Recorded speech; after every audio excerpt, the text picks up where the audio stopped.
Price Lord, மரியே வாழ்க. இன்றைக்கி இன்னொரு வித்தியாசமான ஒரு திருஜெபமாலை பற்றி பார்க்க போகிறோம். அதாவது புனித ரீத்தாம்மாவுடைய ஜெபமாலை பற்றி பார்க்க போகிறோம். ரீத்தாம்மா நம்மளுக்கு தெரியும், அழியா உடல் கொண்ட புனிதர் ஒருத்தர். அவர் ஃபார் இம்பாசிபிள் காசஸ்க்கு, நடக்க முடியாத காரியங்களின் பாதுகாவலர் ஒன்று. அப்புறம் அவங்கள சென்ட் ரீட்டா ஆஃப் ரோஸ்ன்னு சொல்லுவாங்க. ரோஜாப்பாவுக்கும் ரீட்டாம்மாவுக்கும் நிறைய சம்மந்தம் இருக்குது. அதை பற்றியும் பார்க்கலாம். அவங்களோட வாழ்க்கை என்னன்னு பார்க்கலாம். நம்மளுக்கெல்லாம் தெரிஞ்சது அவங்க சிஸ்டராக தெரியும் நம்மளுக்கு. அதாவது அகஸ்டீனியன் காரணத்தில் ஒரு சிஸ்டராக இருந்தாங்க. ஆனால் அவங்க அவங்களுக்கு முதல்ல இருந்தே கல்யாணத்தில் இன்ட்ரெஸ்டில் ஆண்டவருக்கு துறவரத்தில் இருக்கணும்னு சொல்லி இருந்தாங்க. ஆனால் என்னென்னா அவங்க வீட்டில் கல்யாணம் பண்ணி வச்சுட்டாங்க. ஆனால் அவங்க வீட்டுக்காரர் ரொம்ப ஒரு மாதிரி ரஃப் அண்ட் டஃப், புரிஞ்சுக்காமல் ரொம்ப ஒரு மாதிரி பண்ணுறவங்க. ஆனாலும் அவங்களுடைய திருமண வாழ்க்கையே ஆண்டவருக்கு ஒப்பு கொடுத்து அவங்க கரெக்டாக செஞ்சுக்கிட்டே இருந்தாங்க. அவர் நிறைய கஷ்டப்படுத்தினாலும் கொடுமைப்படுத்தினாலும் அதையெல்லாம் ஆண்டவருடைய பாடுகளுக்கு ஒப்பு கொடுத்து அதை பொறுத்துக்கிட்டே இருந்தாங்க. அவங்களுக்கு 2 பசங்க. அப்புறம் ஒரு கட்டத்தில் அவங்களுடைய கணவரை கொலை பண்ணிடுறாங்க.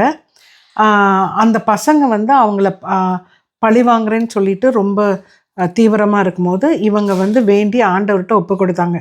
பசங்க ஏற்கனவே நல்ல வழியில் இல்லை, உங்ககிட்ட வர மாட்டேங்கிறாங்க, இப்போ அப்பாவை கொன்னவங்களை பழி வாங்குறேன்னு சொல்லி போயிடக்கூடாதுன்னு வேண்டி அதையும் தடுத்தாங்க. அதுக்கப்புறம் பார்த்திங்கன்னா இன்றைக்கு ரீத்தாம்மாவுக்கு கேசியான்னு ஒரு இடத்துல, இட்டாலியில் ரீட் ஆஃப் கேசியான்னு ஒரு இடத்துல ஒரு அழகான பெரிய பசிலிக்கா கட்டப்பட்டிருக்கு. உள்ளே நுழையிற இடத்துல பார்த்திங்கன்னா ஒரு பெரிய என்ட்ரன்ஸில் ஒரு மார்பிள், இதில் ஒரு ரோஜாப்பூ மார்பிளில் தான் நம்மளை வரவேற்பாங்க. ஏன்னா ரோஜாப்பூவும் ரீட்டாம்மாக்கும் இது இருக்குது. இன்னொன்று, ரீட்டாம்மா 5 காயம் வரம் பெற்றவங்களும் ஒருத்தர். இப்போது இந்த இதுக்குள்ளே உள்ளே நுழைஞ்சிட்டோம்னா உள்ளே பார்த்திங்கன்னா அங்கே தான் ஒரு சின்ன இதில் ஒரு பெரிய ஒரு சின்ன இடத்துல ஒரு கேபினில் ரீத்தாம்மாவோட அழியா உடல் கொண்ட புனிதர் வைக்கப்பட்டிருக்கு. அப்புறம் பார்த்திங்கன்னா அவங்களுடைய எல்லாத்துலேயுமே ரோசஸ் இருக்கும். ரோசஸ்க்கு என்ன சம்மந்தம் அப்படின்னு பார்க்கலாம். அதே மாதிரி ரீட்டாம்மாவோட தலையில் 5 காயம் இருக்கு இல்லையா, அது அவங்க ரொம்ப தபம் இருந்து அவங்க அகஸ்டீன் கான்வெண்ட்டில், அதுக்கப்புறம் அவங்க வீட்டுக்காரர் இறந்த பிறகு போய் அந்த சபையில் சேர்ந்து அகஸ்டீனியன் நன்னாக இருக்காங்க. Saint Rita of Cascia sister ஆயிடுறாங்க, நன்னாக இருக்காங்க. அப்படி இருக்கும்போது உடனே எல்லாம் ஏற்றுக்க மாட்டாங்கல்லவா. அப்போ இவங்களை குறித்து நிறைய அற்புதங்கள் இருக்கும். ஒன்று வைன், அதாவது திராட்சை. இதை பற்றி நீங்கள் பார்க்கலாம். திராட்சை இது 600 வருஷமாக இன்னும் அந்த திராட்சை இருக்குது. அதை பற்றி என்னன்னு பார்க்கலாம். அப்புறம் பார்த்திங்கன்னா இந்த முள்முடி காயத்தை பற்றி, ரோஜாக்கு ஒரு இதை பற்றி நம்ம என்னன்னு சொல்லி தெரிஞ்சுக்கலாம். அதே மாதிரி ஹனிபி, அங்கே பார்த்திங்கன்னா இன்னொன்று, ஒரு ஹனிபிக்குன்னு தனியாக ஒரு ஜெபமாலையே இருக்கும். அதாவது தேனியும் அவங்களுக்கும் ஒரு கனெக்ஷன் இருக்குன்னு இருக்கும். ஃபஸ்ட்டு நம்ம தேனியை பற்றி பார்க்கலாம். ரீட்டாம்மா குழந்தையாக பிறந்தபோது திடீர்னு சில பேர் சொந்தக்காரவங்கெல்லாம் பார்க்கும்போது மலைச்சு போயிட்டாங்களாம். ஏன்னா அந்த குழந்தைய கிராடிலில் தொட்டிலில் போட்டு இருக்கும்போது அந்த அம்மாவோட வாய் வழியாக நிறைய தேனீக்கள் உள்ளேயும் வெளியும் போயிட்டு வந்துட்டு இருந்துச்சு. ஆனால் அந்த குழந்தை நிறையா, ஆனால் குழந்தையாக இருக்க அந்த ரீட்டாம்மாவை ஒன்றுமே பண்ணலையாம். அது மக்களுக்கு ஆச்சரியமாக இருந்துச்சா. அதுக்கப்புறம் இன்றும் ஒவ்வொரு வருடமும் இந்த அம்மாவுடைய ஃபீஸ்ட் அப்போ, அதாவது ரீட்டாம்மாவோட ஃபீஸ்ட் அப்போ ஒரு குரூப் ஆஃப் ஹனிபீஸ்ன்னு சொல்லுவாங்களே, ஹைவுன்னு, அதுகெல்லாம் முந்தின நாளே கூடு கட்டி இருக்குமா. ஆனால் அதில் ஒரு தேன் கூட எதுவுமே இருக்காதான். ஆனால் அன்னைக்கு இருந்துட்டு கோயிலெல்லாம் இருந்துட்டு திரும்பி போயிருமாமா. இதுதான் ஒரு முதல் அற்புதம். 2வது பார்த்திங்கன்னா இந்த முள்முடி காயம். அவங்க ரொம்ப ஜெபம் தபம் பரிகாரம் ஒப்பு கொடுத்துட்டு இருக்கும்போது ஆண்டவருடைய முள்முடியிலிருந்து ஒரு முள் அவரை இங்கே குத்தி அவங்களுக்கு 5 காயம் பெற்றிருக்காங்க. ஸோ அந்த ஒரு முள்ளின் ஒரு இதுவும் இங்கே இருக்குது. இன்னொன்று பார்த்திங்கன்னா திராட்சை கொடி, கிரேப் வைனை பற்றி பார்க்குறோம். இங்கே பாருங்கள், கிரேப் வைன் ஒன்று இருக்கும். அது என்னன்னா, இவங்க கான்வெண்ட்டுக்கு வந்த புதுசில் எல்லாரும் சொல்லியிருக்காங்க, குழந்தைகளையே ரொம்ப பொறுத்து போய் அச்சிஷ்டத்தனமாக இருந்திருக்காங்க, புனிதர் மாதிரி இருப்பாங்க, ரொம்ப நல்லவங்களோன்னு எல்லா சிஸ்டரும் அவங்கள ஒரு மாதிரி கிண்டல் மாதிரி மார்க் பண்ணாங்களாம். அது என்ன நீங்கள் என்ன புனிதராக, அதையும் பார்க்கலான்னு சொல்லிட்டு ஒரு செத்து போன ஒயின் செடியை கொண்டு வந்து அவங்கக்கிட்ட கொடுத்து, திராட்சை கொடி அவங்ககிட்ட கொண்டு வந்து கொடுத்து, இது உயிர் இருக்குது, நீ வந்து உண்மையாலுமே தூய்மையாக ஆண்டவருக்காக உண்மையாலுமே சேவை செய்கிறேன்னா இது உயிர் வரணும் அப்படின்னு சொல்லி அவங்ககிட்ட கொடுத்தாங்களாம். இவங்களும் எதுவும் சொல்லாமல் வாங்கிட்டு போய் அந்த செடியை நட்டு டெய்லியும் தண்ணி ஊற்றிக்கிட்டே இருந்தாங்களாம். அப்புறம் பார்த்தா அந்த திராட்சை செடி செத்து போய் உயிரற்ற திராட்சை செடி, அந்த கிரேப் வைன்யார்ட் அப்படியே பெரிய வைன்யார்டாக வந்து நிறைய பூத்துச்சா. அந்த அம்மா நட்டு 600 வருஷங்கள் ஆயிடுச்சு. இப்போது இன்னமும் அந்த கேசியா கான்வெண்ட்டில் பார்த்திங்கன்னா அந்த திராட்சை இன்னும் அப்படியே இருக்குது, இன்னும் பூத்து குலுங்கிட்டு இருக்கு. அவ்வளோ தூய்மையும் ஆண்டவர் பால் நம்பிக்கையும் தாழ்ச்சியும் பக்தியும் தபஸும் கொண்டவங்க தான் இந்த புனித ரீத்தாம்மா. அப்புறம் பார்த்திங்கன்னா ரோஜாப்பூ, அவங்க வந்து 5 காயம் வரம் பெற்றாங்க இல்லையா. அதுக்கப்புறம் டெட் பெட் ஆகிட்டாங்க, சிக்கில் படுத்த படுக்க ஆகிட்டாங்க.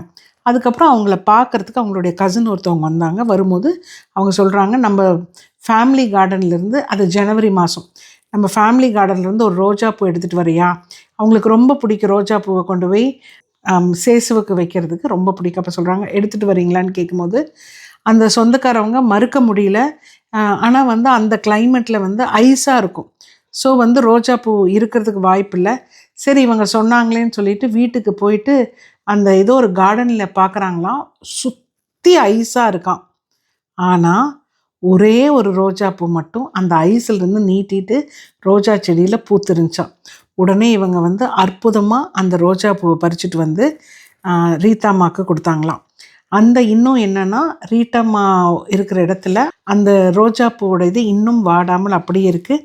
அந்த ரோஜா இதழ்கள் இங்கே நம்ம பார்க்கலாம்.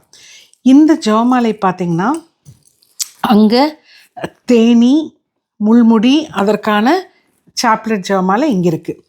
இங்கே பார்த்திங்கன்னா ரோஜாப்பூ சம்மந்தப்பட்டாங்களே, இந்த ஜெபமாலை ஃபுல்லாக ஒரு பக்கம் ரீத்தாம்மா, இன்னொரு பக்கம் ரீத்தாம்மா ரோஜாப்பூ இதழ், அதாவது அழகாக பூவாகவே இருக்கும்.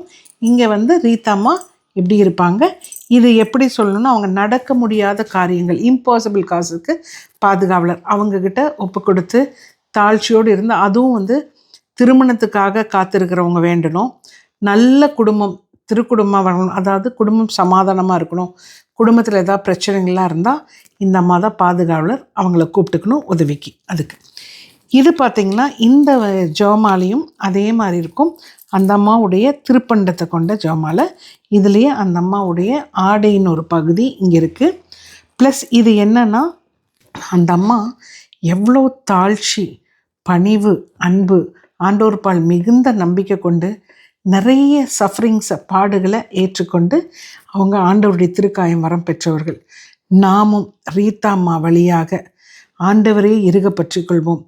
எதுனாலும் ஆண்டவர் மட்டுமே உறுதி, ஆண்டவர் எனக்கு நல்லது செய்வார்னு சொல்லி அவங்க வீட்டுக்காரர் எவ்வளவோ கொடுமைப்படுத்தும் போதும் எப்படி அந்த அம்மா பொறுமையாக இருந்தாங்களோ, தன் பிள்ளைகள் மனம் மாறணும் வேணாங்களோ, நாமளும் இந்த ரீத்தாம்மா வழியாக நம் குடும்பத்தில் இருக்கிறவர்கள் நல்ல முறையில் இருக்கவும், நம் பிள்ளைகள் எந்த தடுமாற்றம் இல்லாமல் நல்ல வழியில் நடக்கவும் இந்த அம்மாட்ட பரிந்துரைப்போம், கேட்போம்.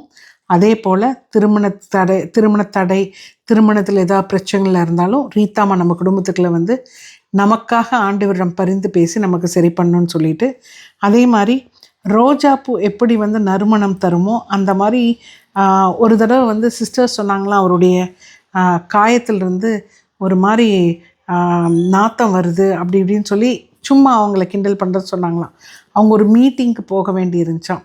அப்போ அவங்க மீட்டிங் போகும்போது, ஐயோ உங்கள் சிஸ்டர்ஸ் சொன்ன மாதிரி நான் அங்கே போனால் என்னை எல்லாம் ஒரு மாதிரி பார்ப்பாங்களே அப்படின்னு நினச்சிட்டு, ஆனால் பரவாயில்ல ஆண்டவரே அப்படின்னு சொல்லிட்டு போகும்போது அந்த காயம் மட்டும் இருந்துச்சான், ஆனால் அதில் வந்து நறுமணம் வந்துச்சான். ஸோ அவங்க என்ன எவ்வளோ வந்து பொறுத்துக்கிட்டு ஆண்டவருக்காக நற்செயல்கள் புரிஞ்சாங்களோ அந்தளவுக்கு பயனை அடைந்தார்கள். நாமும் ரீத்தாம்மை போல பக்தியில் உறுதியாக ஆண்டவரை இறுக பற்றி கொண்டு அவரை நம்புகிறோம் எல்லாமே கிடைக்கும்னு சொல்லி விசுவாசத்தோடு இருந்து ஜெபிப்போம். மரியே வாழ்க. Mamma loves you all.